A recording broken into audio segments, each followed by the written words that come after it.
Olá pessoal, o vídeo estava travado, eu encerrei a live e comecei novamente. Vou aguardar aqui que vocês entrem para que a gente possa restabelecer o papo. Pronto, maravilha, todo mundo entrando novamente, bem-vindo. Bem-vindo Zé, Cameire, Flávio já está aqui conosco. Bom pessoal, deixa eu dar novamente as boas-vindas a todos vocês, saudar o nosso convidado ilustre, querido amigo Flávio Santos. Flávio que é psicólogo clínico, especialista em psicologia analítica, ele que é idealizador e fundador dos canais do YouTube Analisadamente e Raciocínios Espíritas. Flávio tem um trabalho fantástico de disseminação de conhecimentos edificantes e para mim é uma grande satisfação contar aqui com ele no Papo com Guto, esse papo que se propõe, né, a ser um bate-papo diferenciado com pessoas que fazem a diferença. E Flávio Santos realmente é uma dessas pessoas. Quem é Flávio sem dizer o que ele faz, sem dizer as atividades dele, né? E profissionais. Profissionais, né? Alguém que aprecia e ama entender a natureza humana, que é obcecado por tentar entender como é que a gente funciona e esse entendimento parece que não tem fim, o que mais atrai do que necessariamente desinteressa. Alguém que tem interesses particulares a todo mundo, mas ao mesmo tempo que tem interesses muito específicos e singulares. Alguém que tem as suas contradições, os seus desafios como todo mundo. E alguém que tem uma espécie de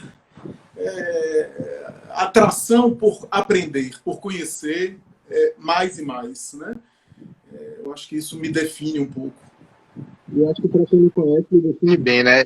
Esse seu desejo pelo conhecimento, e não só em apreender essas informações, esses conhecimentos para você, mas também de disseminar, Flávio. Eu acho que isso é uma marca que caracteriza bem você, que é um profusor de conhecimentos, de conteúdo edificante, né? Seja nos seus canais, especialmente, analisadamente.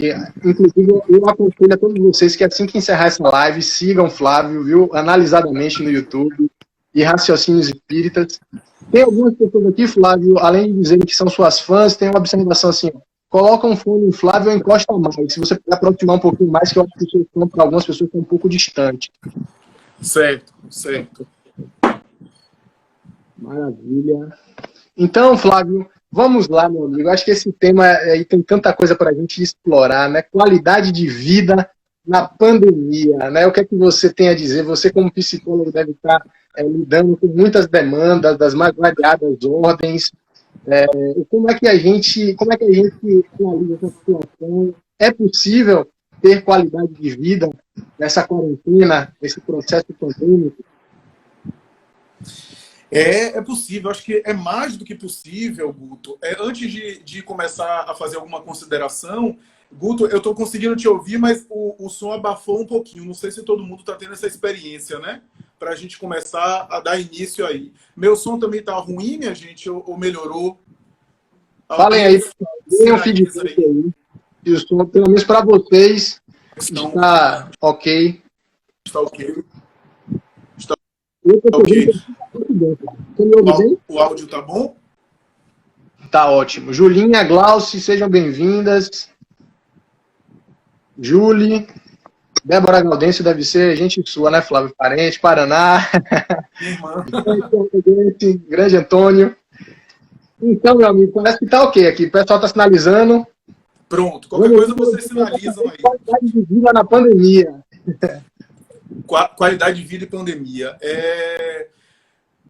Falar sobre essa questão da pandemia e da experiência, digamos assim, a experiência na quarentena é uma coisa tão batida, Guto, tão ventilada, né, em termos aí de estilo de vida, qualidade de vida, quando a gente pensou nesse tema, eu e vocês juntos, a gente pensou justamente em fazer algo que pudesse agregar alguma coisa já daquele lugar comum que normalmente tem sido ventilado a esse respeito, né? Normalmente, quando vem esse tema, um tema dessa natureza, as pessoas dizem, de novo isso? De novo uma abordagem dessa natureza? E esse é o nosso esforço aqui, tentar, de alguma forma, fazer alguma reflexão em torno daquilo que não está sendo tão ventilado assim, porque tem coisas que são, de maneira geral, têm sido exploradas, têm sido abordadas, nessas coisas, mas se fala muito dentro desse tema, né, de manter a saúde mental, que a saúde mental é importante, né, que atentar para sintomas, digamos assim, básicos, né, sintomas que podem evoluir para quadros psíquicos importantes. Isso é algo que é muito batido, e aí o cuidado, né, na vida aí doméstica, na vida familiar. Normalmente é esse tipo de coisa que a gente vem ouvindo de outros companheiros e nós próprios estamos falando e abordando isso, né? Mas tem outras coisas que é importante a gente aqui meditar, é importante a gente aqui refletir sobre o que seria a qualidade de vida na pandemia, né? A princípio, eu diria que qualidade de vida é qualidade de vida, seja na pandemia, seja fora dela, né? Mas é claro que a pandemia impõe um certo enquadre e um certo contexto sobre o qual a gente precisa aqui estar problematizando em certo sentido. E vale a pena a gente pensar o seguinte, que a pandemia hoje, e é importante a gente atentar para isso, o momento que a gente está vivendo já é um zeitgeist, ou seja, já é um espírito da nossa época. E isso talvez seja, digamos assim, Guto, a espinha dorsal do que eu queria falar hoje aqui com você. Porque a gente está tendo uma tendência, e essa tendência se reflete no desespero de julho não, então é setembro, é agosto, e aí, não, a gente vai sair em junho, São João a gente vai ter São João sem pandemia. Essa negação de achar que está perto de sair, quando eu não vou entrar aqui pelos quadros técnicos de curva ascendente, de estatística epidemiológica, do número de mortes que aumenta, eu não vou entrar nesse aspecto, porque isso é por demais conhecido aí das pessoas que têm acesso. O que é importante a gente aqui, talvez, refletir é a ideia de que o mundo está em transformação. E esse é o mundo que a gente tem. Esse é o mundo que a gente tem. E é possível também transformar o nosso mundo e é possível se transformar num mundo que está aí. Da mesma forma que foi possível transformar o mundo até agora. A humanidade já vivenciou pestes e epidemias antes, e o mundo se transformou, e as pessoas se transformaram, e as pessoas administraram e conviveram. Então, o primeiro ponto, que talvez seja o esquema básico do nosso raciocínio, é entender que é a vida que a gente tem. A vida é essa. Não dá para a gente ficar pensando na vida que a gente vai ter, que a gente possivelmente vai ter, ou, e aí eu vou deixar para falar isso futuramente, mais para frente, ou a gente ficar vivendo em função da vida que a gente acha que vai ter após o que eu também não sei. E isso é importante, porque assim, a vida que a gente tem é essa agora. Então, essa é a primeira questão que eu levanto. E para ser bem concreto, Guto, eu poderia dizer que esse é o primeiro ponto nosso, né? Pensar na vida que está disponível para a gente. A vida que está disponível para a gente é essa. E é essa vida que tem que ser vivida. Porque senão a gente fica condicionado a... Não, após a quarentena, após a pandemia, após, se é que vai haver uma após. E quando eu estou falando isso, eu não estou querendo ser pessimista, não. Eu tenho certeza que esse quadro vai passar, é claro. Mas assim, quando vai passar, em que condições vai passar, em que circunstâncias isso vai se dar, ninguém, de maneira absoluta, sabe. A gente deduz, a gente especula. Então, viver em função... Porque, mas é uma vacina, e o que eu vou falar aqui pode ficar mais tarde, quando as pessoas assistirem esse vídeo daqui a 6 meses, daqui a 1 ano, vai dizer, não, essa informação já está datada. Mas Enfim, tem vacinas sendo tentadas, é a fabricação de vacinas, né? Tem uma escola de Oxford aí, tentando, pensando, mesmo que dê certo ou não dê, assim, a gente não tem certeza ainda se vai sair essa vacina, se vai se concluir.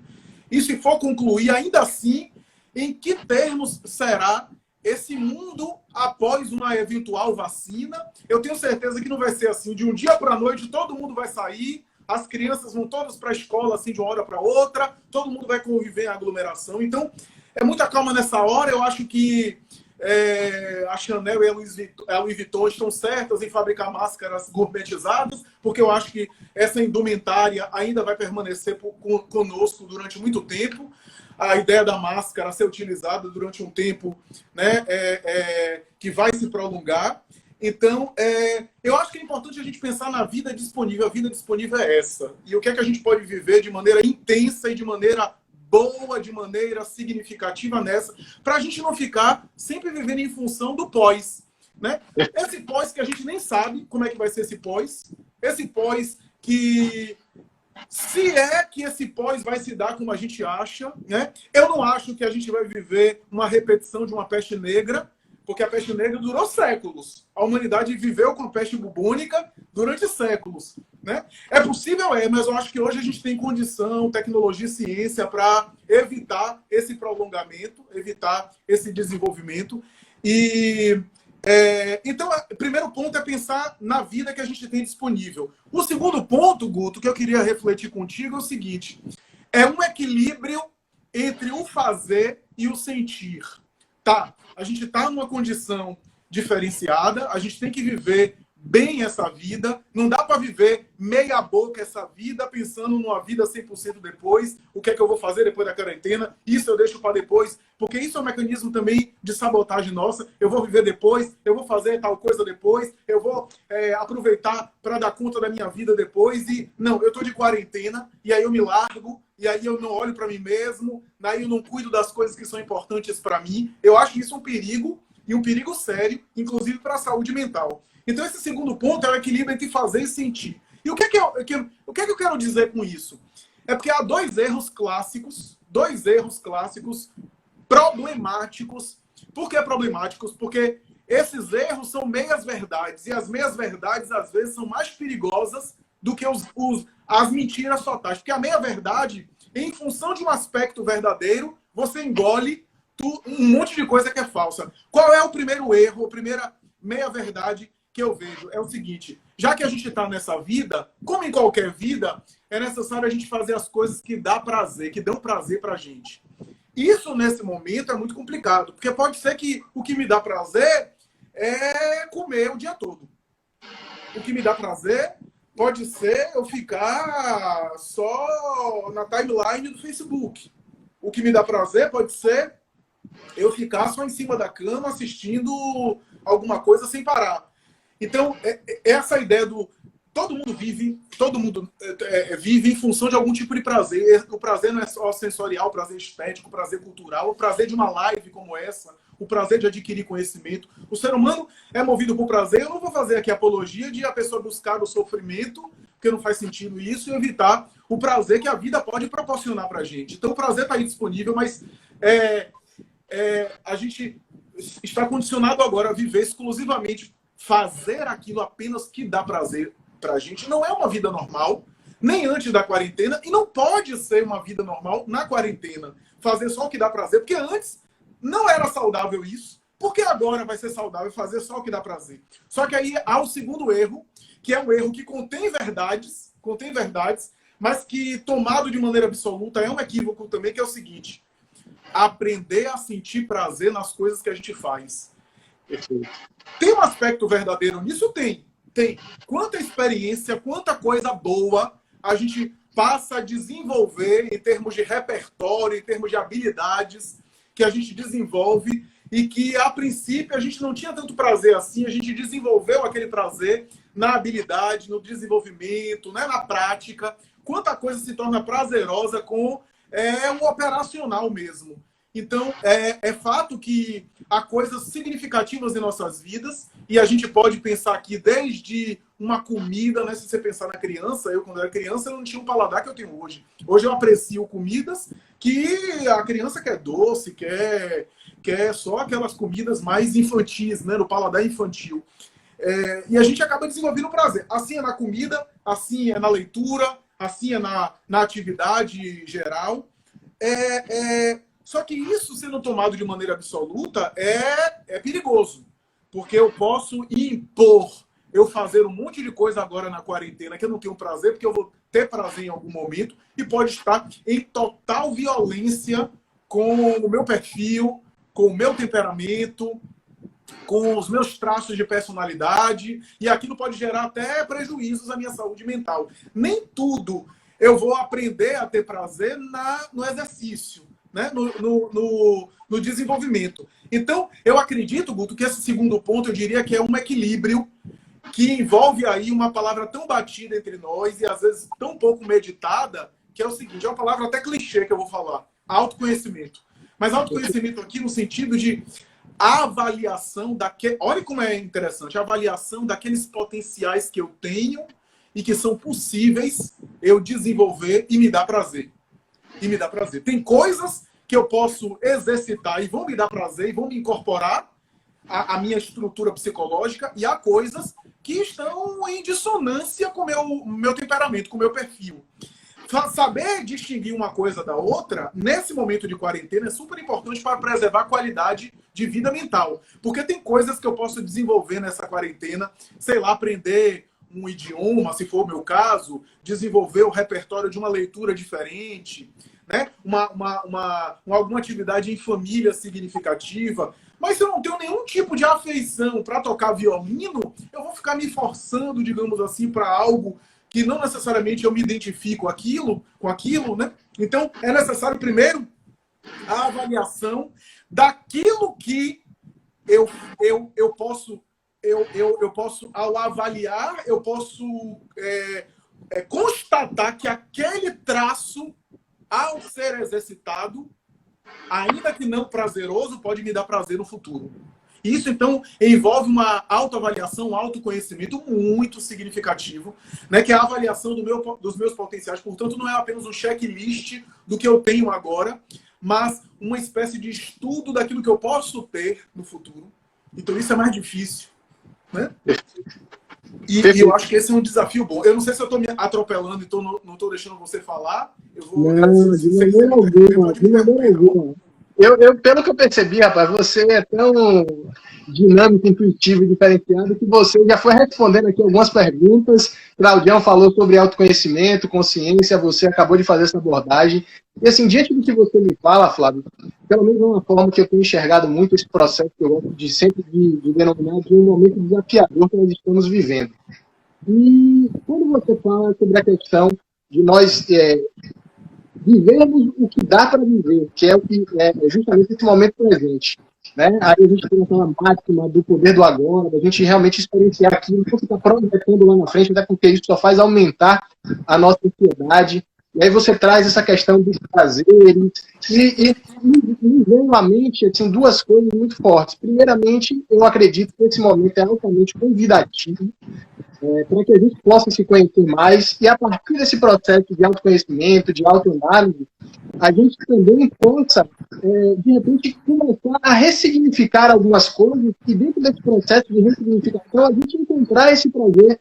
Por exemplo, hoje eu estou tendo prazer em determinadas atividades domésticas, porque isso eu consegui atrelar a essas atividades algumas situações que fazem sentido para mim. Então, de repente, hoje, um momento em que eu lavo uma louça, coisa que eu não fazia com a habitualidade que eu faço hoje, eu já coloco uma música que me faz bem, eu coloco muitas vezes uma live, um vídeo, eu assisto o analisadamente, eu coloco ali o raciocínios espíritas seus e fico absorvendo conhecimento. Eu costumo dizer que eu tenho desenvolvido, eu tinha uma certa dificuldade para meditar, e hoje eu tenho meditado com meu filho no colo. Então, um bebê de 3 meses, e hoje eu fico com ele, quando eu estou eliminando, eu fico andando pela casa e estabeleço, naquele momento, um processo meditativo. E aí surge um insight, e aí surge, realmente, é um processo de autoconhecimento que eu tenho desenvolvido nesse sentido.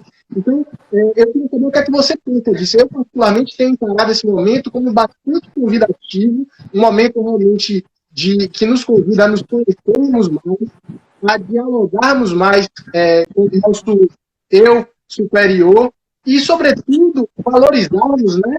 Cristo tem aquela máxima de amar o próximo. Eu acho que um convite maior talvez seja de amar o seu próximo mais próximo, né? Porque você começa a conviver com aquelas pessoas ali por conta do recolhimento no seu lar. E aí eu imagino que você até talvez possa compartilhar alguns cases, as relações, por exemplo, conjugais. Ou elas realmente estão afinando-se, estão se aperfeiçoando, ou aquelas diferenças que já existiam, elas devem estar potencializando. Então é o momento de você olhar para dentro, para os seus pais, para os seus filhos, para a sua companheira, para o seu parceiro. Eu vejo assim, um momento como muito convidativo e ressignificação, talvez seja uma das palavras de ordem. Perfeito, perfeito. Essa expressão ressignificação é uma expressão muito cara e muito utilizada justamente com justiça por todos aqueles que estudam comportamento, né? Psicólogos, psicanalistas, psiquiatras, terapeutas, de maneira geral, porque é uma palavra muito importante. Eu diria que um dos objetivos principais de todo tratamento, de toda terapêutica psicológica, é você conseguir olhar para você de uma forma diferente. Olhar para você, olhar para sua história de uma forma diferente. Parece pouca coisa, mas é muita coisa. Você conseguir olhar para a sua própria história, sua própria vida, e olhar de um modo diferente, é agregar muita coisa à sua vida. E eu acho que esse momento convida tudo isso. Eu concordo com você, Guto. Quer ver uma coisa que eu fiquei pensando muito antes de a gente começar aqui a live? A gente está sendo convidado a ter uma disciplina diferente na própria rotina. Por que eu digo isso? Porque quando a gente tem uma rotina de tal hora sai de casa, tal hora volta para casa, tal hora vai para o trabalho, a gente tem um enquadre que nos ajuda a nos organizar. Mas quando vida pessoal e vida profissional se misturam dentro de casa com o chamado trabalho remoto, e o trabalho remoto é um capítulo que mereceria umas 2 horas para a gente falar aqui.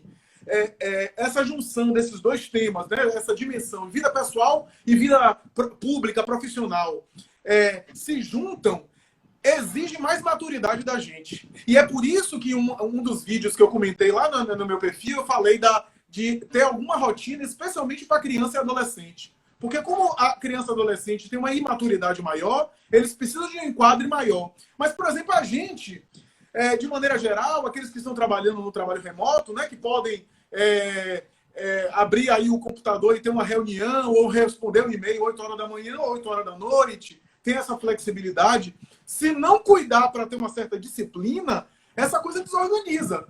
Né? Até há pouco tempo, home office nas empresas era visto como um dia de folga. Vai fazer home office, o cara não vai fazer nada, não vai abrir o notebook. Agora, quem não abrir o notebook, quem não se organizar, vai engolir aí um elefante. Vai ter dificuldade aí. Por quê? Porque, veja, nessa pandemia, o horário comercial mudou. Porque o horário comercial estava atrelado à vida física. Pegar trânsito, sair. Mas sem deslocamento pelo trânsito, de maneira geral, é claro, para a maioria das pessoas, sem deslocamento no trânsito, o horário comercial mudou. Você pode ter horário comercial, e aí eu falo por mim. Por exemplo, eu sou profissional liberal, eu sou psicólogo, como você apresentou, então eu atendo em consultório, eu estava atendendo até agora no consultório, como às 18 horas eu não tive paciente, eu corri e disse, vou fazer a live com o Guto em casa. Eu estou aqui no quarto do meu menino, do meu pequeno. Mas, por exemplo, depois da live, eu tenho alguns atendimentos ainda, e aí entra numa coisa importante, o atendimento online, né? Os atendimentos presenciais eu fiz lá no consultório. E aí eu tenho, por exemplo, atendimento hoje até 22 horas, que não é horário que eu atendo no consultório. Mas por quê? Porque a pessoa que eu vou atender às 22 horas é uma pessoa que não tem privacidade para fazer terapia antes. Ela está comungando com outras pessoas. Então, é a hora que ela tem disponível para ser atendida. Aí, eu estou colocando um dilema que envolve minha profissão, mas eu acho que vai envolver muitas profissões, que é o seguinte. Eu tô cedendo esse horário, eu tô abrindo essa exceção aspas, mas essa exceção pode virar uma normalidade, porque esses atendimentos fora do chamado horário comercial convencional pode se tornar uma rotina por conta da vida das pessoas e pode se tornar algo assim no dia a dia de outros profissionais, né? Então, veja que perigo e que armadilha, né? A gente tem mais, como aconteceu em outras mudanças de trabalho, né? Sistema bancário, tecnologia, sistema online, etc., que, na verdade, a rigor, fazia muito mais coisa rapidamente pela tecnologia, a rigor deveria dar mais tempo para a gente, mas aí o que acontece? Às vezes a gente trabalha mais, né? Por uma série de motivos. Então, essa mistura entre vida pessoal e vida profissional é um perigo, porque, no meu caso, por exemplo, eu estou cedendo porque eu estou vendo que há uma necessidade realmente específica. Mas isso pode se tornar convencional. E aí, como é que a gente vai se organizar em relação a isso, né? Essa vida do trabalho remoto, essa vida, né? Alguns pacientes meus já disseram, Flávio, depois dessa quarentena aí, quando passar tudo isso, eu vou continuar querendo ser atendido online, porque o trânsito que eu pego, meia hora, até chegar no seu consultório, eu vou preferir continuar sendo atendido aí via online. Uma outra pessoa disse para mim, eu só estou fazendo terapia com você porque eu estou no interior, é uma cidade desse tamanho, tem um psicólogo só, o psicólogo eu tomo cerveja com ele no bar, todo mundo conhece, ele fala da vida de todo mundo, então eu me sinto mais segura de estar conversando com você à distância. Então, esse trabalho remoto chegou para ficar em muitas categorias. Eu não acho que vai substituir o trabalho presencial, muito pelo contrário. Da mesma forma que o computador e o tablet não substituíram o papel impresso, eles convivem juntos, o trabalho remoto vem de maneira mais contundente conviver com o trabalho presencial. Mas eu acho que essa organização aí ainda vai gerar muitos estresses em nós, né? E saber separar uma coisa da outra é uma arte que exige maturidade. Quanto mais imaturo o indivíduo, mais ele precisa do enquadre, mais ele precisa do horário rígido, né? De determinados compromissos para ele atender. Quanto mais maturidade e autonomia, eu posso conseguir uma disciplina comigo mesmo, gerenciando meus horários. Então, isso é uma questão importante para a gente. Uma outra questão que aí vai bem ao encontro do que você estava falando, da vida familiar, né? De quanta coisa a gente está podendo conviver e viver. Você agora com um filho pequeno, então, que maravilha essa convivência próxima, é que, inevitavelmente, Guto, a gente está precisando fazer pequenas renúncias. E renunciar, às vezes, dói. Às vezes a gente não está muito acostumado, nosso ego não aceita a renúncia, né? Então, você com filho pequeno, ajudando ali sua esposa, né?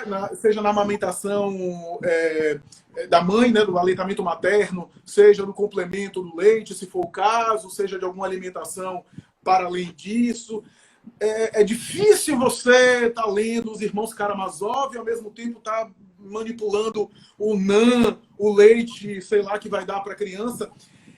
E a nossa sociedade, Guto, é muito obcecada por controle. Isso que a gente tem aqui, que é aparelhos, tablet, celular, dá uma sensação falsa que a gente controla tudo. A gente controla até a amizade, a gente bloqueia aquele amigo que a gente não quer mais que seja amigo na vida presencial, a gente não dá para bloquear, né? Mas, pelo menos assim, não dá para no jantar a gente calar a boca da pessoa, mas a gente silencia a pessoa no WhatsApp, a gente bloqueia.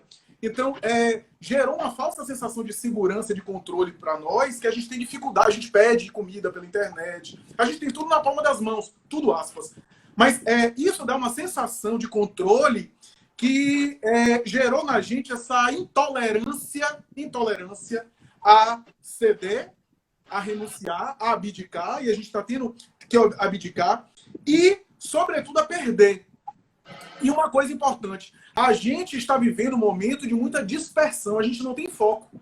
Então a gente está aqui conversando, mas ao mesmo tempo a gente está no celular, no WhatsApp, ao mesmo tempo a gente está no tablet, no Instagram, a gente se acostumou a ser multi.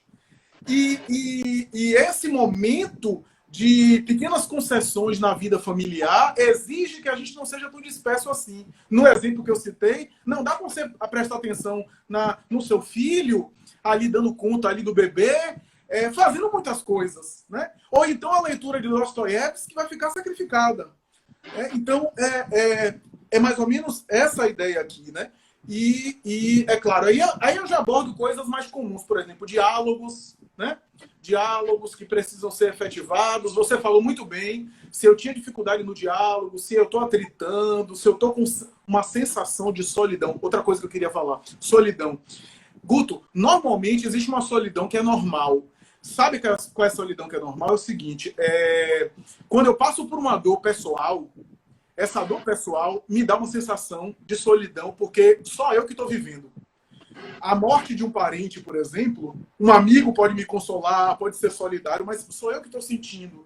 Essa experiência dá uma sensação, de certa maneira, solitária.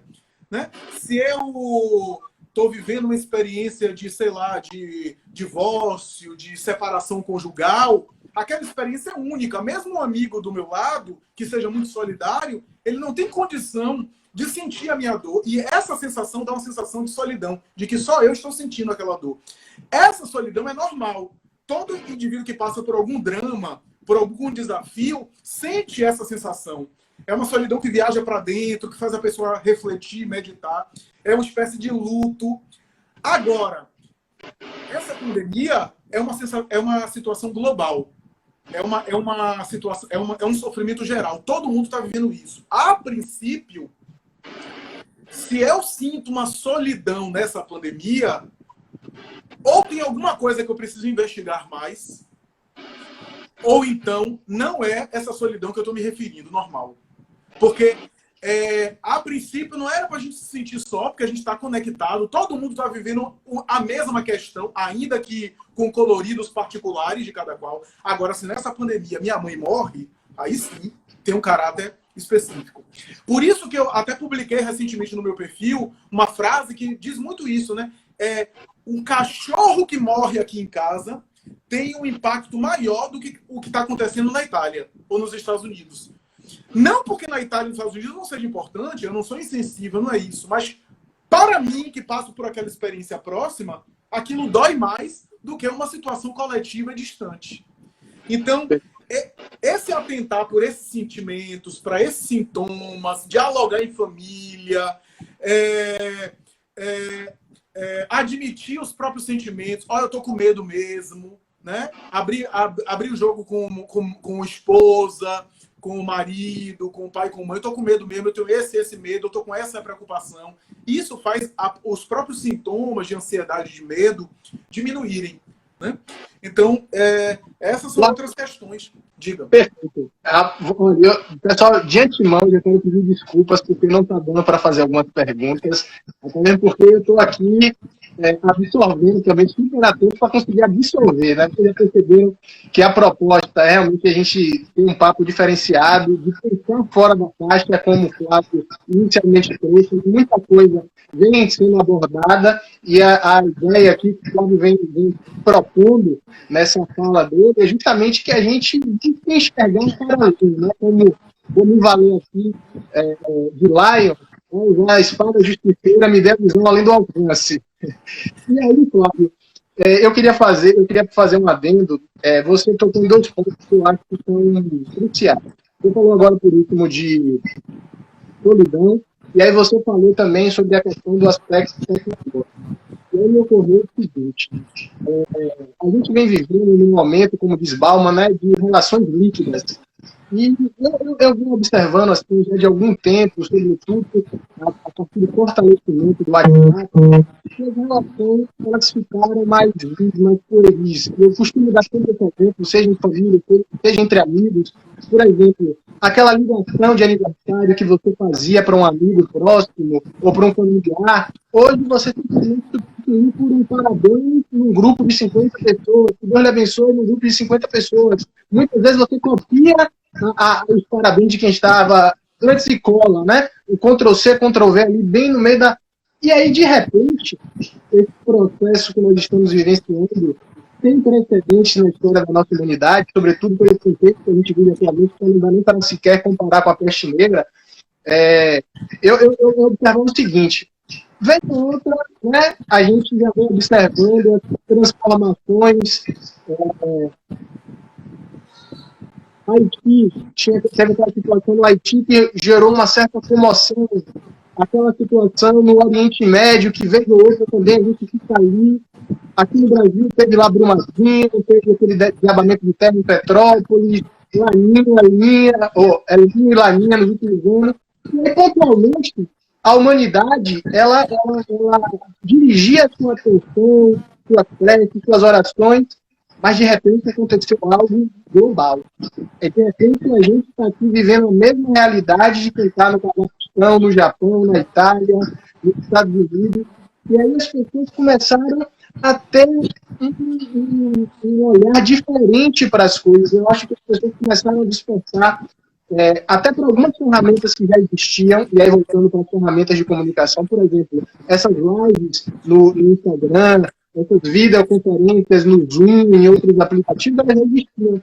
Mas, de repente, hoje você vê as pessoas fazendo festa de aniversário no Zoom, porque você quer olhar para o outro. Então, de repente, aí vem o papel da ressignificação. O uso da tecnologia, que estava afastando as pessoas, a partir do momento que você dava lá um parabéns genérico em um grupo, de repente agora você faz questão de ligar, você faz questão de fazer um FaceTime para você parabenizar a pessoa, para você olhar nos olhos, ou seja, para você se aproximar. Você traz a questão do trabalho remoto, inclusive tem algumas pessoas pedindo para a gente fazer uma live só sobre isso. E, de fato, a gente está vivendo um processo de grande transformação que lá na frente, quando isso tudo passar, a gente não sabe qual é o desfecho disso tudo, a única certeza que a gente tem é que nós vamos sair diferentes.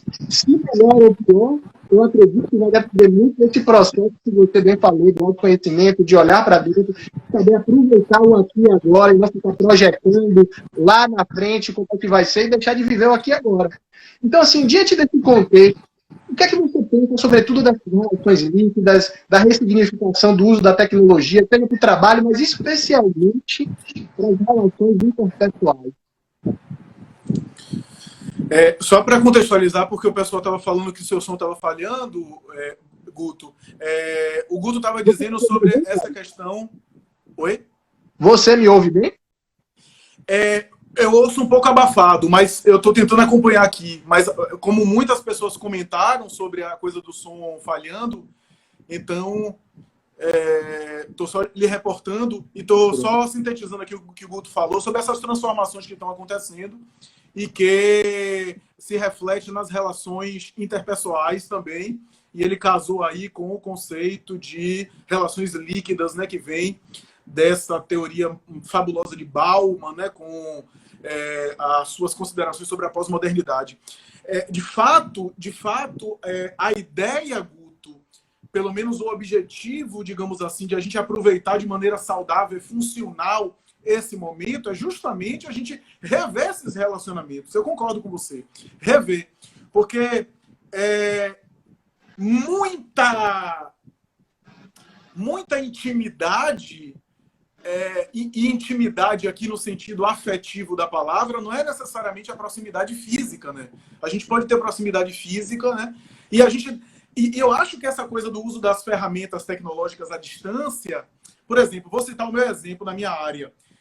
Nós, terapeutas, estamos tendo que compensar a distância física com o uso de palavras, de expressões e de linguagem para que a coisa fique clara e para que a interação, porque a interação em psicoterapia é muito mais do que apenas uma transmissão de conhecimento. Uma palestra é uma transmissão de conhecimento. Uma terapia vai além, né? Porque é um relacionamento ali que se estabelece, né? É um vínculo de troca, né? De... Então, por que eu já falei em outras lives. Imagina você que em um momento a psicoterapia que eu desenvolvo não tem nada de físico, não tem interação física, assim, grosso modo. Mas imagina você um momento importante na vida de um paciente meu e eu, de repente, fazer um gesto para confirmar ali numa linguagem verbal ou corporal do quanto é significativo, do quanto eu estou valorizando aquilo. Uma paciente mobilizada, um paciente mobilizado, e eu, por exemplo, o terapeuta normalmente, de maneira geral, tem os seus cumprimentos, né? Mas, de repente, eu dou um abraço para demonstrar ali, né, o acolhimento. Isso tem que ser compensado hoje de uma outra forma, por palavras, por expressões, né? Eu atendi um casal semana passada que eu comentei com ele, assim, a primeira terapia de casal é à distância, então eu vou pedir para vocês, porque se fosse no consultório eu diria, o tom pode subir, a coisa pode ficar tensa, mas eu não permito violência física aqui. Mas como eu estou à distância, eu vou apelar para o bom senso de vocês, né? Então, porque a coisa era tensa mesmo, né? Então, a gente vai precisar compensar algumas coisas aí, e isso exige também mais da gente. E exige que a gente seja mais afetivo ainda. Porque como não tem a presença física, a gente está desenvolvendo repertório, habilidades e competências no âmbito da afetividade, que não é intimidade física. Não é intimidade física. Porque nem sempre intimidade física e proximidade física é necessariamente vínculo. Embora eu reconheça a importância de estar... Por exemplo, você está com um bebê, não dá para criar filho por videoconferência. Né? Tem um limite, né? nessa coisa da ferramenta tecnológica. Mas intimidade física nem sempre simboliza proximidade emocional. Proximidade emocional. Né? Ainda que as pessoas estão ávidas por intimidade física. Eu atendi um paciente hoje, um jovem, né? Um jovem adulto, 20 e poucos anos, está numa fase aí de namoro, etc. E aí ele me informou um dado social que eu não conhecia. Ele falou, Flávio, os motéis estão cheios nessa pandemia. Eu fiquei mais de 2 horas na fila de espera do carro para entrar. E aí ele me explicou a situação. Quer dizer, as pessoas estão ocorrendo aí. Enfim, eu não sabia desse dado, mas fiquei sabendo por ele, porque a vida sexual dele, nesse momento, é mais frequência em motel. E sem entrar no juízo moral aqui de valor nenhum, não tenho nenhum juízo moral nesse sentido, mas é interessante notar isso, né? O medo da contaminação, etc., mas o desejo por intimidade, a ponto de ele dizer, eu cheguei durante o dia lá com minha namorada e eu fiquei em fila de espera, porque estavam todos os quartos lotados, né? Então, isso é interessante, né? Então, eu acho que tem a ver com isso, com essa reformulação das nossas relações, o que é ter vínculo significativo com o outro, né? Que envolve, às vezes, a presença física, envolve, né? Mas será que a gente está precisando escutar mais? E escuta aqui não é apenas ouvir, né? Prestar atenção, né? A atenção é um capital simbólico muito caro hoje, né?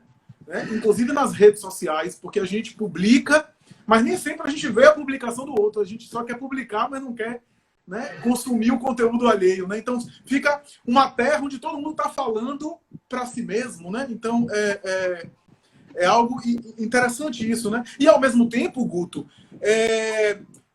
eu sempre digo isso. Né? Nessa pandemia, nunca a gente esteve tão conectado e tão distante. Distante fisicamente e tão conectado. Né? Conectado porque a China ficou perto, porque a Espanha ficou perto, né? Porque a gente vive problemas muito semelhantes, né?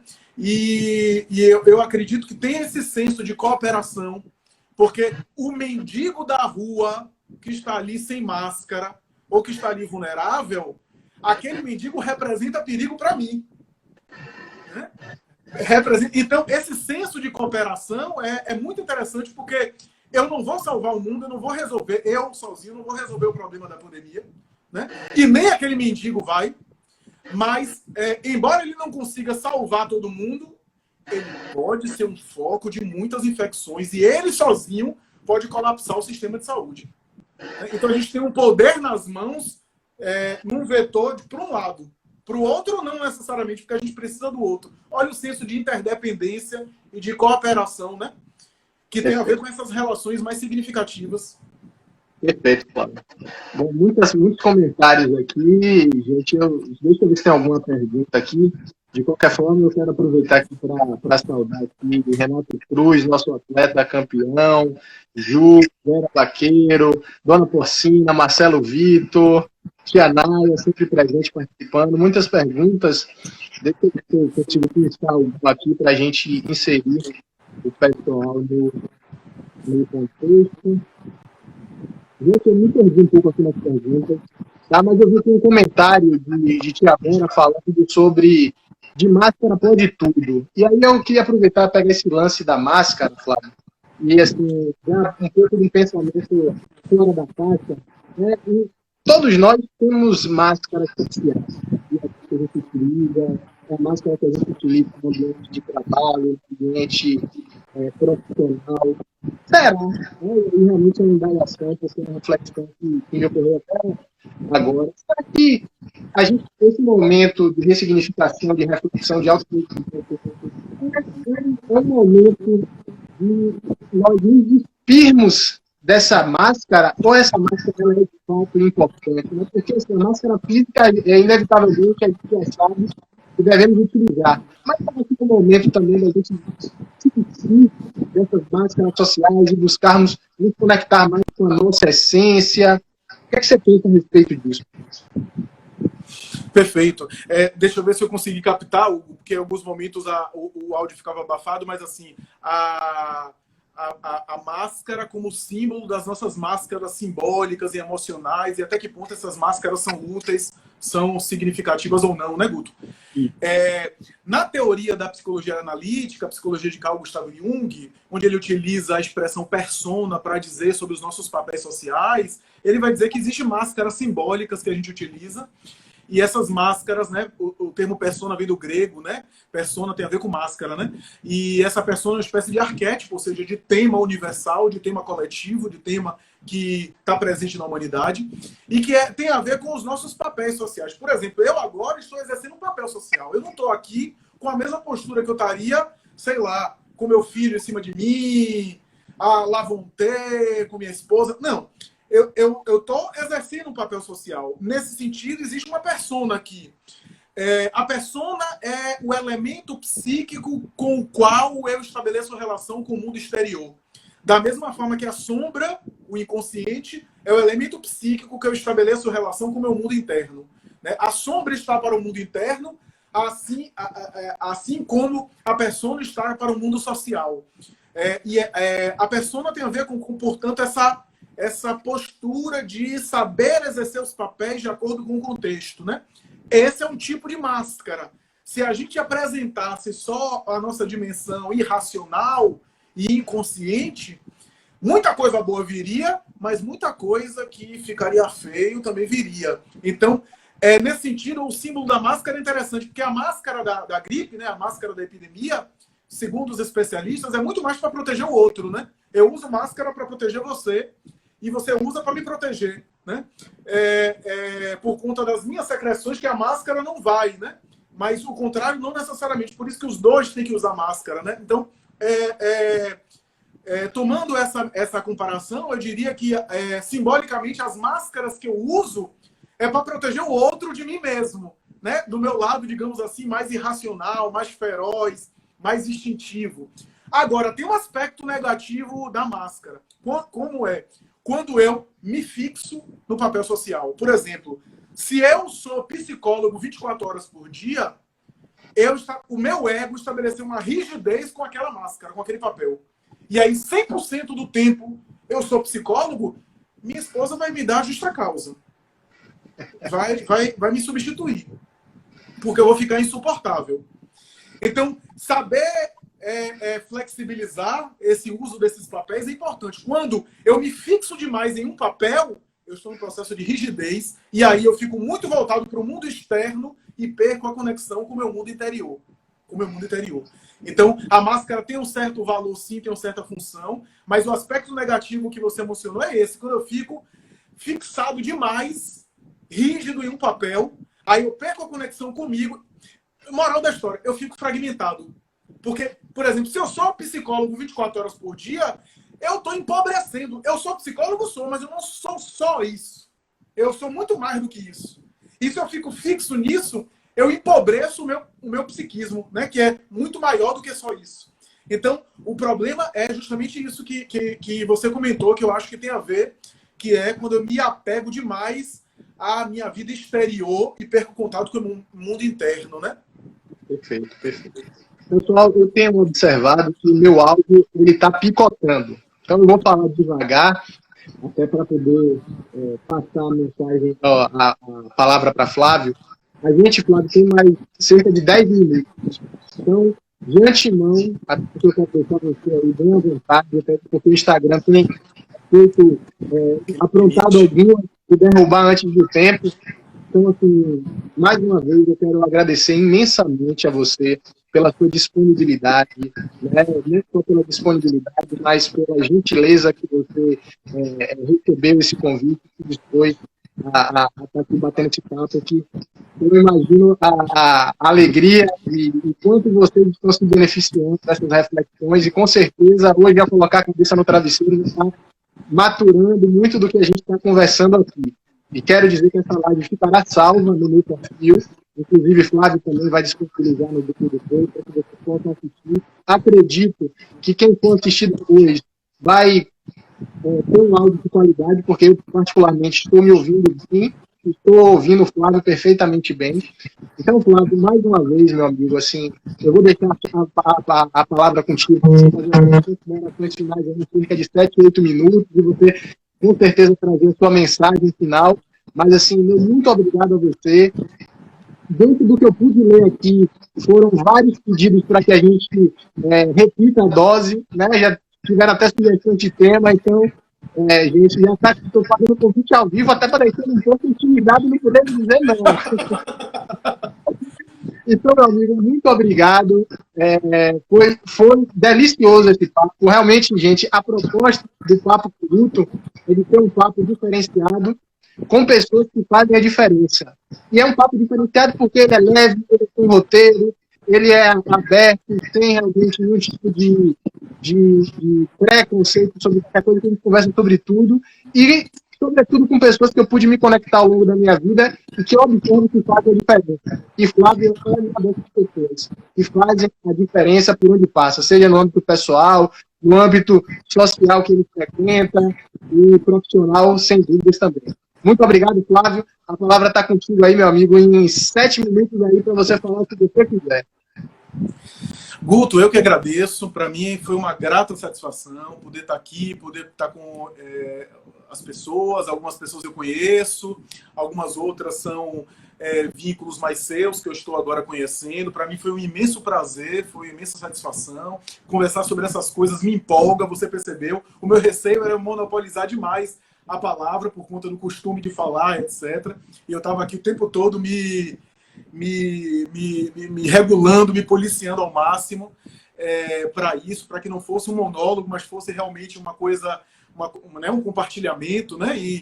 E, de fato, a proposta e as coisas que você levantou, às vezes a facilita e ajuda muito a desenvolver os nossos raciocínios, né? Desenvolver as coisas que a gente tem desenvolvido aqui, o raciocínio. Então, muito bom mesmo. Eu gostaria de dizer que se trata, portanto, de um tema fascinante, um tema sobre o qual a gente vai ter que ainda elaborar muito, porque a gente vai viver isso, a gente está vivendo isso, é a vida que a gente tem, como eu coloquei aqui inicialmente.